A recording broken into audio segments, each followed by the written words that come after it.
Commémoration du centenaire de la Première Guerre mondiale, présidée par le président de la République, François Hollande.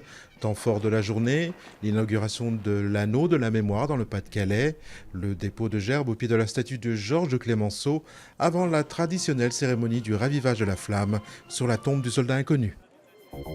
36 ans de réclusion, c'est la peine de prison du capitaine du ferry sud-coréen qui avait fait naufrage en avril emportant plus de 300 passagers par le fond.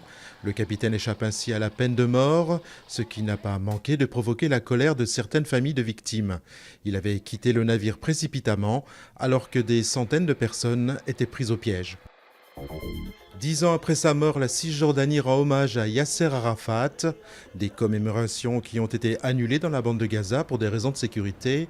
L'anniversaire intervient dans un contexte de regain de tension entre Israéliens et Palestiniens. Un jeune Palestinien tué mardi à Hébron, 2 Israéliens poignardés lundi à Tel Aviv et en Cisjordanie. Les violences désormais ininterrompues ont gagné les villes arabes d'Israël. 10 femmes sont mortes et une soixantaine d'autres ont dû être hospitalisées dans le centre de l'Inde après une opération de stérilisation de masse.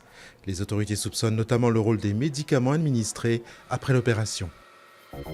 Chaque jour, les prisonniers de Santo Domingo en Équateur ont des visites très spéciales, un compagnon poilu.